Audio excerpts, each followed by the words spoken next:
माझ्या फुटबॉल वेड्या मराठी मित्रांनो, मागच्या व्हिडिओच्या शेवटी मी एक प्रश्न टाकला होता. जर दोन टीमचे पॉइंट लीग टेबलमध्ये सारखे झाले तर वरती कोण राहतो, कोण जिंकतो? आज आपण याचं उत्तर अगदी सोप्या शब्दात पाहणार आहोत. ही कन्सेप्ट आहे गोल डिफरन्स. आता समजा प्रीमियर लीगच्या टेबलमध्ये मँचेस्टर युनायटेड आणि मँचेस्टर सिटी या दोघांचेही शेवटी 89 पॉइंट्स आहेत, 89 पॉइंट्स. पण युनायटेडचा गोल डिफरन्स हा मँचेस्टर सिटी पेक्षा कमी आहे. तर प्रीमियर लीग कोण जिंकणार?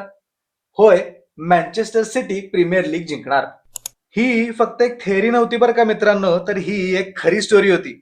होय, हे गोल डिफरन्स या कन्सेप्टचं जगातलं सगळ्यात फेमस रिअल लाईफ एक्झाम्पल आहे प्रीमियर लीग 2011-12. मँचेस्टर सिटी आणि मँचेस्टर युनायटेड यांचे दोघांचेही पॉइंट सीझन एंडला 89 झाले.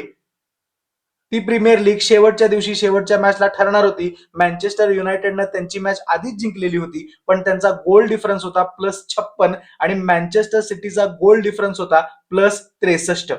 आणि सिटीची ड्रॉ होणारी मॅच सर्जिओ अॅग्युएरोनं शेवटच्या मिनिटाला गोल मारून जिंकून दिली. आणि तो गोल फक्त मॅच जिंकण्यासाठी नव्हता, तर तो गोल संपूर्ण प्रीमियर लीग जिंकण्यासाठी निर्णायक ठरला.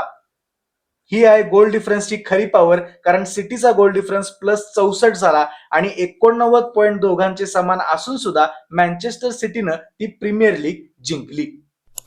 म्हणूनच मोठ्या टीम्स लीगमध्ये किंवा कपच्या ग्रुप स्टेजेसमध्ये जास्तीत जास्त गोल मारायचा प्रयत्न करतात.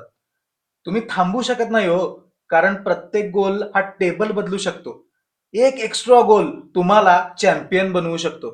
आता उलट बाजू जर बघितली, एखाद्या टीमनं 20 गोल मारले आणि 45 गोल खाल्ले, तर त्यांचा गोल डिफरन्स हा -25 झाला.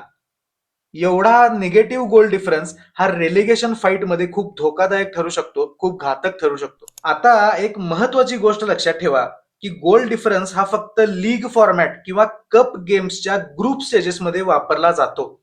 नॉकआउट कॉम्पिटिशन मध्ये एक मॅच आणि एक निकाल किंवा 2 मॅच आणि एक निकाल, त्यामुळे तिथे गोल डिफरन्सला जास्त काही व्हॅल्यू नसते. आता मी मगापासून म्हणतोय की लीग फुटबॉल आणि कप फुटबॉलच्या ग्रुप स्टेजेस. तर कप फुटबॉल म्हणजे नक्की काय, यात वेगळं काय असतं, हे आपण बघणार आहोत पुढच्या काही व्हिडिओजमध्ये. की डोमेस्टिक कप फुटबॉल आणि युरोपियन किंवा इंटरनॅशनल कप फुटबॉल हे नक्की असतं काय.